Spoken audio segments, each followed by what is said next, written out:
दर्शन news.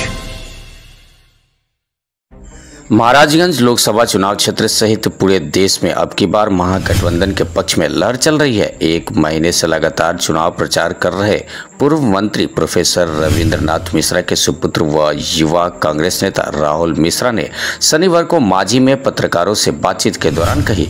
उन्होंने कहा कि महाराजगंज लोकसभा क्षेत्र में कांग्रेस के प्रत्याशी आकाश प्रसाद सिंह को लोग अब की बार अपना प्रतिनिधि चुनने का मन बना चुके हैं। सारण से वीर सिंह की रिपोर्ट। 15 से 20 दिनों से मैं लगातार क्षेत्र में हूँ। जलालपुर के तमाम उन गाँवों में जाने का मैंने काम किया है, चाहे वो करई हो, कुन्ना हो, बटकेसरी हो, ठीक है।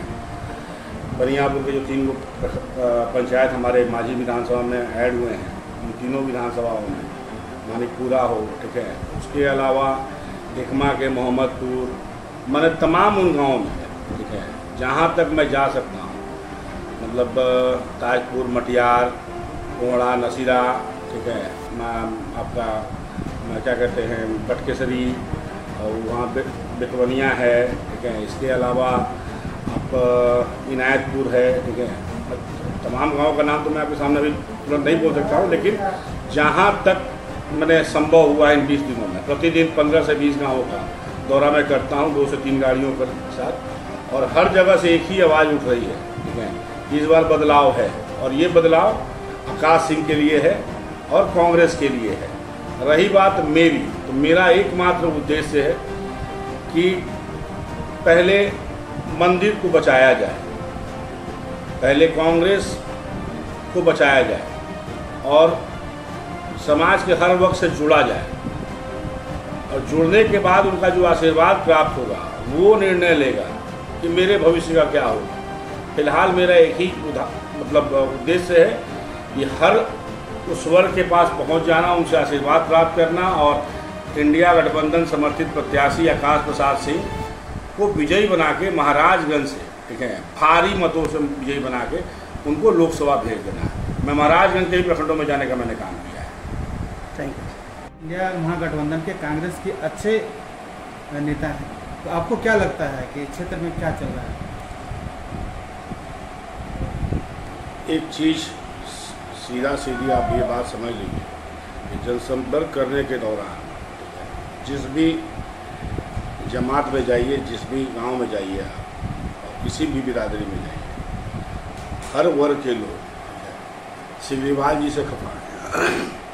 चूँकि वो 15 साल विधायक रहे हैं और 10 साल MP रहे हैं और 25 साल के अपने शासनकाल में मंत्री भी रहे हैं। उन्होंने ऐसा कोई काम नहीं किया है जिससे कि उनकी सराहना इस क्षेत्र की जनता करे, और आदरणीय मोदी जी की तरह झूठ बोलने में ये भी माहिर होते चले जा रहे हैं।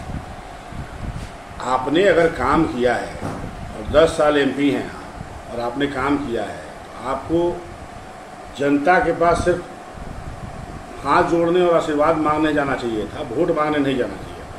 और आज आपकी परिस्थिति ये है कि लोग आपके आपके गृह क्षेत्र मतलब जलालपुर में जहाँ आपका आवास है, आपके आवास के अगल बगल के लोग आपके इतने घोर विरोधी हैं, इतने विरोध का स्वर उठ रहा है आपके प्रति कि कल मैं जलालपुर में था और वहाँ एक बनारस सिंह जी हैं, बहुत प्रतिष्ठित व्यक्ति हैं, उनके पुत्र सुनील सिंह जी ज्वाइन किए कांग्रेस, मेरे अभिभावक और मेरे अध्यक्ष आदरणीय अखिलेश प्रसाद सिंह के द्वारा।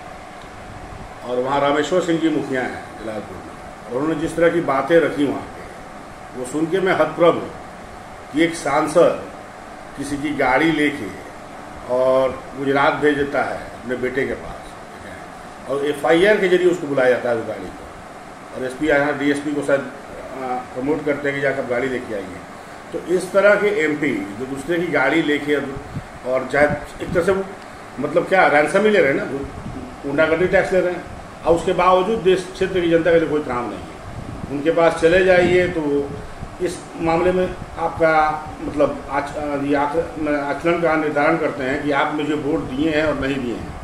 तो ऐसी परिस्थिति में मुझे नहीं लगता है कि सिग्रीवाल जी को अब अपने पद पे बने रहना चाहिए, और यहाँ की जनता हमको लगता है कि हरा चुकी है।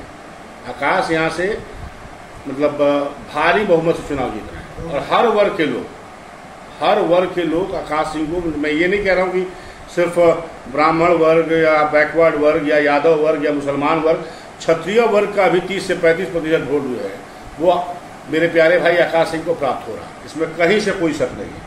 अब परिस्थिति जो भी हो, ठीक है, केजरीवाल जी मेहनत कर रहे हैं, लेकिन उनका मेहनत मतलब निराकार मेहनत है, उस मेहनत का कोई मतलब नहीं बनता। मेरे हिसाब से उनको हार मान लेनी चाहिए और अपने घर पर बैठ जाना चाहिए। क्या अपील कीजिएगा? जनता से मैं एक ही बात कहूँगा और बार बार कहूँगा कि महाराजगंज को विकास के श्रेणी में लाना है। महाराजगंज की आवाज़ अगर देश के सर्वोच्च पटल पर रखना है, संसद में रखना है, और महाराजगंज की आवाज़ बुलंदी से अगर कोई रख सकता है, तो हमारे आज के प्रत्याशी और कांग्रेस और इंडिया समर्थित प्रत्याशी, इंडिया गठबंधन समर्थित प्रत्याशी श्री आकाश प्रसाद सिंह जी, ठीक है, भारी बहुमत से वोट देना चाहिए और उनको विजयी बना के केंद्र में, दिल्ली में भेजना चाहिए, पहली चीज़। दूसरी चीज़ ये है कि महाराजगंज की जनता का ये सौभाग्य है, अगर ये होता है तो महाराजगंज को 2 सांसद मिलेंगे। एक राज्यसभा सांसद जो मेरे अभिभावक हैं और भारतीय राष्ट्रीय कांग्रेस बिहार प्रदेश के अध्यक्ष हैं, पूर्व केंद्रीय मंत्री रह चुके हैं और जिनका भी लंबा कार्यकाल रहा है। एक बार विधायक रहे हैं 2000 में अरवल से, उसके बाद मोतिहारी से लोकसभा गए हैं और 2 बार राज्यसभा लगातार जाने का काम किया है। तो आदरणीय अखिलेश प्रसाद सिंह जी का भी जो सांसदीय कोष का पैसा है वो महाराजगंज के विकास में लगाया जा सकता है। तो मैं महाराजगंज की जनता से भावुक अपील करूंगा और मैं अपने पिता के शुभचिंतकों से, रविंद्रनाथ मिश्रा के शुभचिंतकों से और रविंद्रनाथ मिश्रा के वोटरों से और उन तमाम लोगों से जो रविंद्रनाथ मिश्रा को अपना आइडल मानते हैं और मेरे मित्र बंधु, मेरे यार, मैं सबसे चाहूँगा कि आप लोग मतलब एक श्रेणी में आके और एकजुट होके इंडिया गठबंधन प्रत्याशी, कांग्रेस प्रत्याशी आकाश प्रसाद सिंह को भारी से भारी बहुमत से विजय बनाकर इनको दिल्ली भेजने का काम करें और संसद में महाराजगंज की आवाज़ को बुलंदी से कोई उठा सकता है तो आकाश प्रसाद सिंह उठा सकते हैं और अखिलेश प्रसाद सिंह उठा सकते हैं। और अगर कहीं इंडिया गठबंधन की सरकार बनती है, जो कि मुझे पूर्ण विश्वास है कि इंडिया गठबंधन की सरकार बनेगी, जो 26 दलों की गठबंधन है, तो मैं ये दावे के साथ कह सकता हूँ कि मेरे गार्जियन, मेरे अभिभावक अखिलेश प्रसाद सिंह मंत्री बनेंगे, ठीक है, और मंत्रालय का भी संपूर्ण लाभ महाराजगंज लोकसभा क्षेत्र को मिलेगा। और मैं इसी बातों के साथ इतना ही एक क्वेश्चन है कि विजय शंकर दुबे क्या एक लड़का भाजपा में ज्वाइन किया, इस पर सर आपको क्या कहना? आदरणीय विजय शंकर दुबे जी को कांग्रेस ने सब कुछ दिया है। 6 बार विधायक रहे हैं, कई बार कैबिनेट मंत्री रहे हैं, कैबिनेट मिनिस्टर रहे हैं।